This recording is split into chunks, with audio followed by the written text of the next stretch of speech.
classification of antiemetic drugs and drug of choice for different type of vomiting। इस video में हम देखेंगे तो इस वाले क्लासिफिकेशन को हम एक छोटी सी स्टोरी से समझते हैं। इसमें दो कैरेक्टर हैं, एक का नाम है अंजलि और राहुल। ये न्यू मैरिड कपल है और दिल्ली में रहते हैं। इन्होंने अपने हनीमून का प्लान बनाया कि हम लोग मनाली जाते हैं, मनाली पहाड़ों पे उसका प्लान बनाया। अंजलि ने राहुल को बताया कि मैं जब पहाड़ी रास्ते पे जाती हूँ तो मुझे नोजिया एंड वोमिटिंग सेंसेशन होता है एंड समटाइम वोमिटिंग हैपन, तो आप जाके डॉक्टर से कोई मेडिसिन ले आओ। तो इसके बाद राहुल डॉक्टर के पास गया। Then doctor prescribe the drug hyoscine.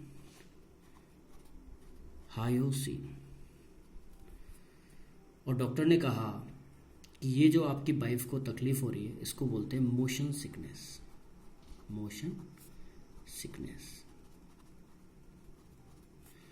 तो मोशन सिकनेस के लिए उसको हायोसिन ड्रग प्रेस्क्राइब की। तो मोशन सिकनेस की जो ड्रग ऑफ चॉइस होती है वो होती है हायोसिन। ठीक है, अब आप मोशन सिकनेस देखो। मोशन सिकनेस क्या है कि जब भी बॉडी रोटेट करती है तो उसका इक्विलिब्रियम चेंज होता है। तो there is some disturbance in the equilibrium because of the rotation and the impulse that is generated through the vestibular apparatus. और यहां से आपके जाता है सेरिबेलम में और सेरिबेलम से जाता है आपके वोमिटिंग सेंटर पे। और यहाँ पे जो रिसेप्टर्स इन्वॉल्व होते हैं ये होते हैं मेनली मस्केरेनिक और हिस्टामिन 1। तो ये जो वोमिटिंग प्रोड्यूस हो रही है मोशन सिकनेस वाली, it is due to the activation of muscarinic और हिस्टामिन रिसेप्टर। तो यदि मैं इन रिसेप्टर को ब्लॉक कर दूं तो वो जितनी भी ड्रग हैं जो इन रिसेप्टर को ब्लॉक करती हैं वो मोशन सिकनेस के लिए आप यूज कर सकते हो। तो ऐसी कौन कौन सी ड्रग होती है? Anti muscarinic drug. तो उसमें सबसे पहले आ जाएगी एंटी मस्केरेनिक ड्रग्स। इनका एग्जाम्पल हो गया आपका, फर्स्ट ड्रग इज हायोसिन और second drug is dicyclomine. Hyoscine, dicyclomine. और सेकंड हो गई आपकी anti histaminic drug. Anti histaminic drugs mainly H1 जो रिसेप्टर सबटाइप है वो H1। ये कौन सी ड्रग हो जाएंगी आपकी? Promethazine, diphenhydramine, diamine हाइड्रीनेट,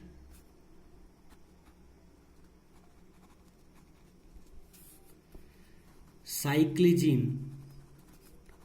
मैक्लीजीन and सिनारिजीन।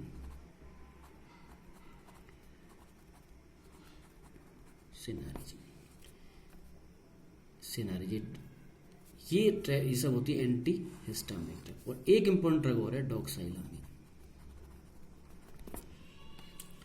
तो आप इसमें देखो जो हायोसिन है एंटी मस्केरेनिक ड्रग, ये ड्रग किसकी ड्रग ऑफ चॉइस है? ये मोशन सिकनेस की ड्रग ऑफ चॉइस है, हायोसिन। नाउ इसके बाद उसको मोशन सिकनेस में आराम मिल गया। इसके बाद उसको कुछ दिन बाद वो प्रेग्नेंट हो गई और प्रेग्नेंट होने के कारण उसको फर्स्ट ट्राइमेस्टर ऑफ प्रेगनेंसी के अंदर वापस से sensation of nausea and vomiting occur. तो उसके लिए वापस से राहुल डॉक्टर के पास गया।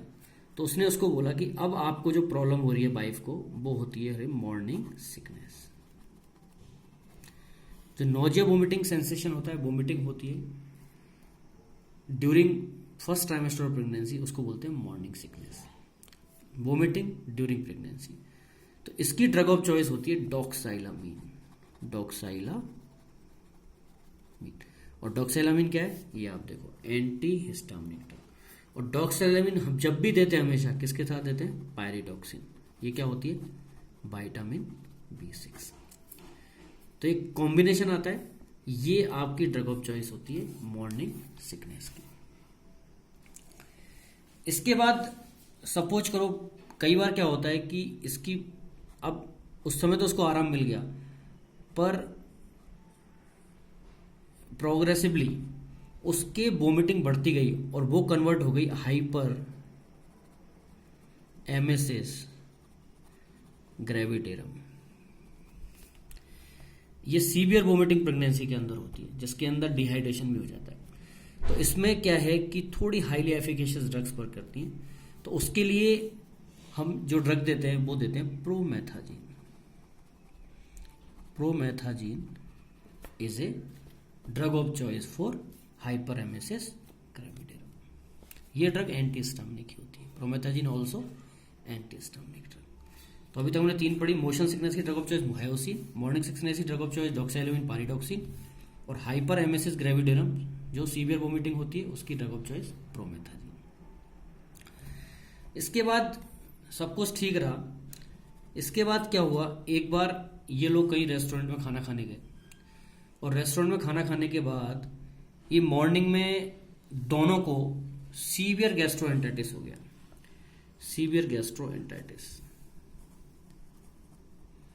दोनों लोगों को हो गया। सीवियर गैस्ट्रोएंटाइटिस, गैस्ट्रोएंटाइटिस होने से इनको वोमिटिंग और डायरिया हो गया। तो उस वोमिटिंग के लिए डॉक्टर ने इनको क्या प्रेस्क्राइब किया? तो पहली बात, इस वोमिटिंग को आप बोलोगे disease induced nausea and vomiting. ये डिजीज इंड्यूस्ड नोजिया वोमिटिंग थी, ठीक है। इसकी ड्रग ऑफ चॉइस होती है 5-HT3 एंटागोनिस्ट। 5-HT3 antagonist. ये 3rd नंबर का आपका ग्रुप है। फर्स्ट हमने देखा anti muscarinic drug, second anti histaminic drug, third is 5-HT3 antagonist. इसके अंदर कौन कौन सी ड्रग्स आती? इसमें आती है ओनडान सेट्रोन, रेमो सेट्रोन, ग्रेनी सेट्रोन। सेट्रोन जो है ये सब में होता है। और last very important पेलोनो सेट्रोन। पेलोनोसेट्रोन।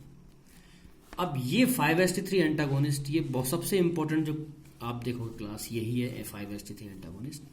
And the most of the places में जितनी भी डिफरेंट टाइप वोमिटिंग है उसमें आप देखेंगे कि 5-HT3 antagonist is a drug of choice और the most of the places of vomiting. Why?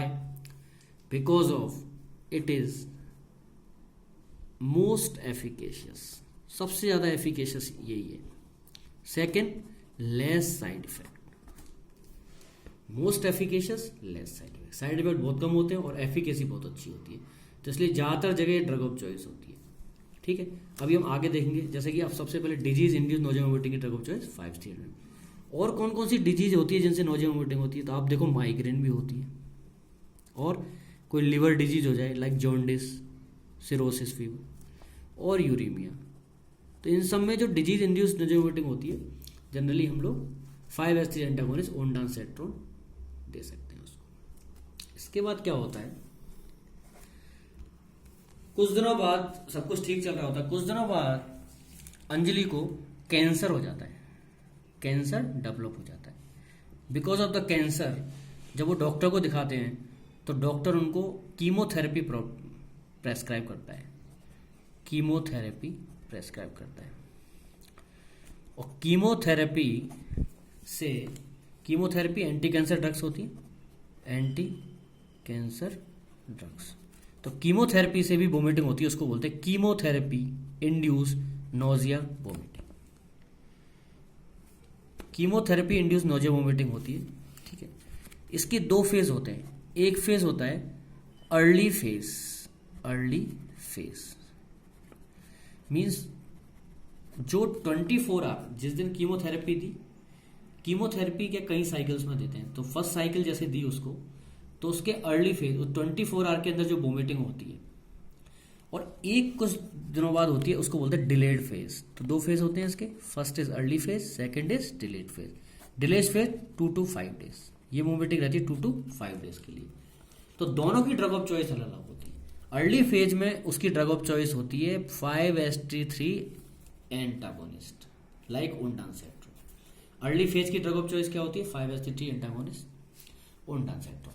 और डिलेड फेज की ड्रग ऑफ चॉइस होती है NK1 receptor antagonist, NK1 receptor antagonist like aprepitant and fosaprepitant. ये दोनों क्या है, दोनों सेम ड्रग है, बट ये ओरली देते हैं, ये पेरेंटली देते हैं, बस इतना डिफरेंस है। ओके, एप्रीपिटेंट फॉस्फेप्रीपिटेंट ये क्या होती है, न्यूरोकाइनिन 1 रिसेप्टर एंटागोनिस्ट। कहाँ की ड्रग ऑफ चॉइस है, delayed phase of chemotherapy induce nausea vomiting. Early phase की drug of choice 5S3 antagonist. इसके बाद कीमोथेरेपी देने के बाद उसको कुछ दिन आराम मिलता है, फिर डॉक्टर बोलता है कि इसको रेडिएशन भी देना पड़ेगा, क्योंकि ये भी कैंसर का ही एक ट्रीटमेंट होता है। तो रेडिएशन इंड्यूस्ड नोजिया वोमिटिंग उसको होती है। रेडिएशन देने के बाद रेडिएशन उसकी भी ड्रग ऑफ चॉइस कौन सी होती है, सेम 5S3 एंटागोनिस्ट, इसकी हो जाती है। इसके बाद अब इसके बाद क्या होता है कि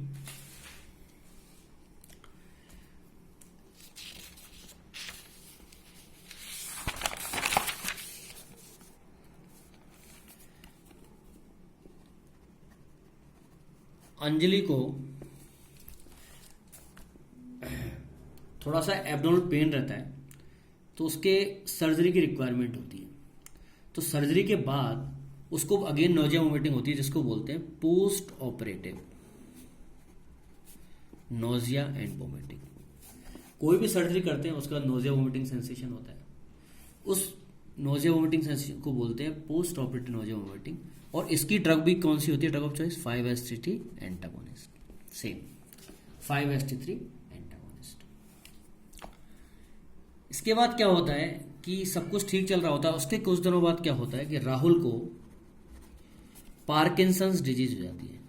पार्किंसंस डिजीज, पार्किंसंस डिजीज में क्या होता है कि पार्किंसंस की जो ड्रग ऑफ चॉइस होती है वो लीवोडोपा होती है, लीवोडोपा। और लीवोडोपा क्या होती है, D2 एगोनिस्ट होती है। और जितनी भी D2 एगोनिस्ट होती है ये सब नोजिया वोमिटिंग प्रोड्यूस करती है, तो उसको बोलते हैं levodopa induced nausea vomiting.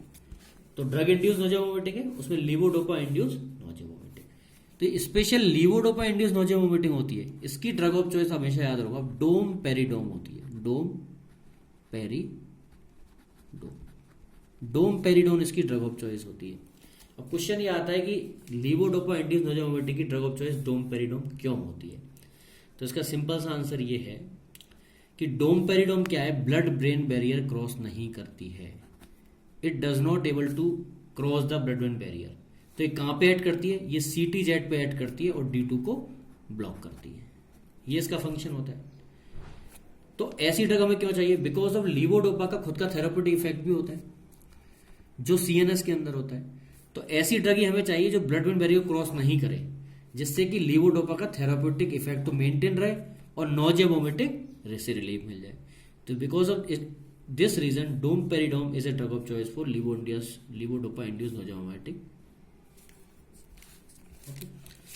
And other drug induce nausea vomiting होती है, उसके लिए आप वही 5S3 एंटागोनिस्ट हम दे सकते हैं।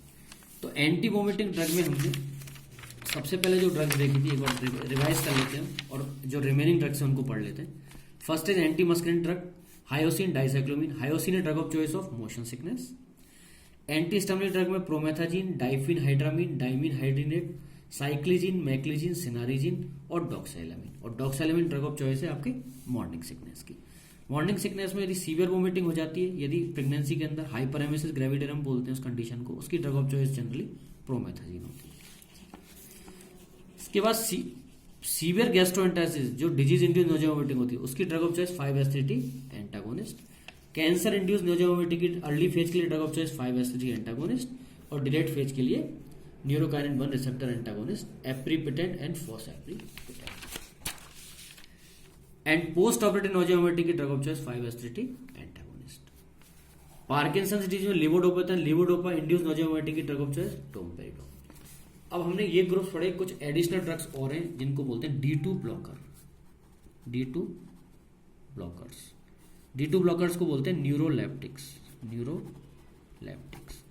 ये जितनी भी ड्रग होती हैं सब एंटी साइकोटिक ड्रग्स होती हैं, एंटी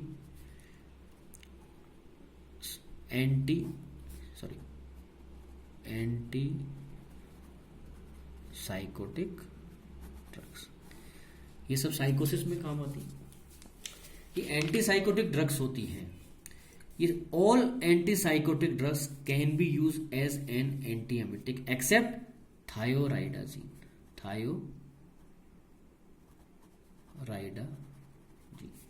थायोराइडाजीन एक ऐसी एंटी साइकोटिक है जो एंटी एमिटिक यूज नहीं करते हैं, बाकी सब ड्रग आप एंटी एमिटिक यूज कर सकते हो, ठीक है।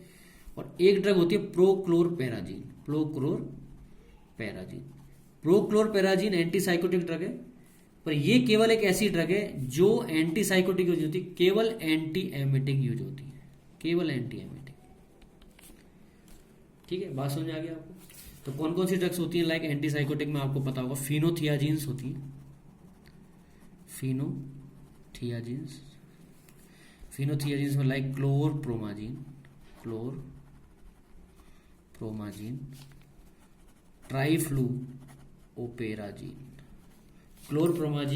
ट्राइफ्लूओपेराजीन, और ब्यूटाइरोफिनोन होते हैं, ब्यूटाइरोफिनोन्स like हेलोपेरिडोन।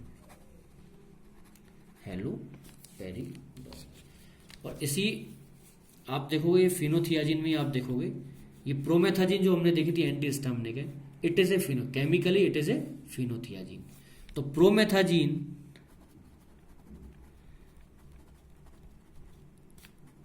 It is a anti histaminic as well as D2 blocker, because of it is chemically phenothiazine, hence also it is a D2 blocker. तो D2 ब्लॉकर की खास बात क्या है? D2 ब्लॉकर एक जो न्यूरोलेप्टिक्स और एंटी साइकोटिक ड्रग्स होती हैं, ये क्या है, सब ब्रॉड स्पेक्ट्रम एंटी एमिटिक्स होती हैं, ब्रॉड स्पेक्ट्रम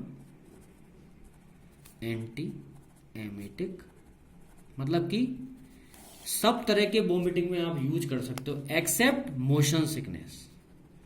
जो ही मैंने आपको वोमिटिंग बताई थी सब में आप यूज कर सकते हो except motion sickness. Motion sickness में रोल नहीं है, बिकॉज ऑफ मोशन सिकनेस के लिए जो रिसेप्टर्स होते हैं मेनली मस्करनिक और हिस्टामिन होते हैं, और उसमें मेनली मस्करनिक होता है, इसलिए हायोसिन ड्रग ऑफ चॉइस होती है।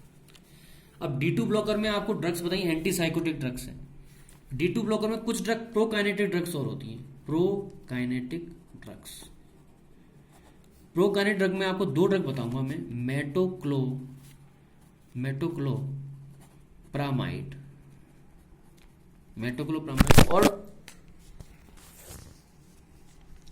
Metoclopramide and domperidone.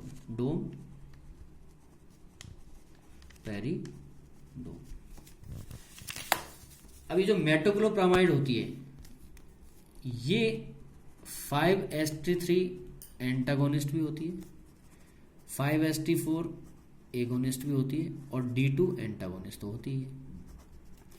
ऐसे डोमपेरिडोम होता है, ये केवल D2 एंटागोनिस्ट होती है, ठीक है ना।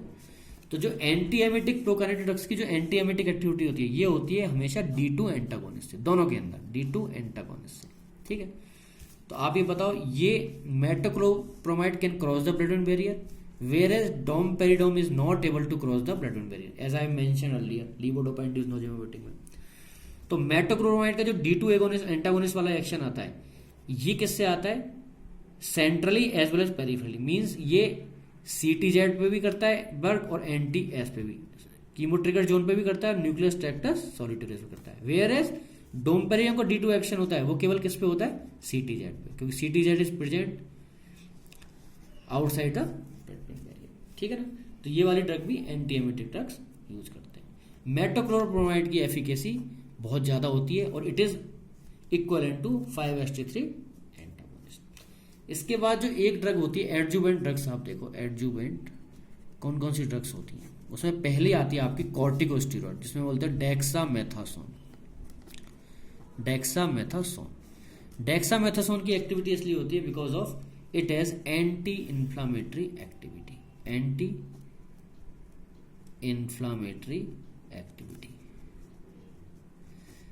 इन्फ्लामेशन से 5-HT जनरेट होता है प्लेटलेट से, उस एक्टिविटी को ये रोक देती है। सेकंड होता है लोराजिपाम लोराजिपाम क्या होता है, ये बेंजोडाइजापीन्स होती है, बेंजोडाइजापीन्स ये क्या करते हैं, एमनेशिया प्रोड्यूस करती है। और जो इमोशनल फैक्टर होता है साइकोसोशल, जो हायर सेंटर पे जो रिले होता है टू द वोमिटिंग सेंटर, जो स्टिमुलेट होता है, उस हायर सेंटर को ये स्टिमुलेट होने से रोकती है। तो कोई भी एंटिसिपेशन होता है कि मेरे, जैसे उस समय जो एंटी कैंसर थेरेपी चल रही थी कि मुझे दूसरा साइकिल लगने वाला है, एमनेशिया हो जाता है उसको तो उस तरह की इसमें लोराजिपाम हायर सेंटर के थ्रू इनहिबिट करता है। और थर्ड होता है आपका CB1 एगोनिस्ट, इसको बोलते हैं cannabinoid receptor. CB1 is a cannabinoid receptor 1 agonist. ये एगोनिस्ट होता है, इसमें ड्रग होती है ड्रोनाबिनोल एंड नेबिलोन। ये जो ड्रग्स होती हैं ड्रोनाबिनोल और नेबिलोन, ये ड्रग्स रिजर्व ड्रग्स होती हैं क्योंकि इनके साइड इफेक्ट बहुत होते हैं, इनसे सिंपैथेटिक स्टिमुलेशन होता है। तो इसलिए जब और ड्रग एक्ट नहीं करती, रेजिस्टेंट केस के अंदर ही CB1 एगोनिस्ट को हम देते हैं, नहीं तो जनरली यही वाली जो ऊपर वाली ड्रग्स हैं, बेटर ड्रग्स हमारे पास हैं, उन्हीं को हम देते हैं। Thank you very much.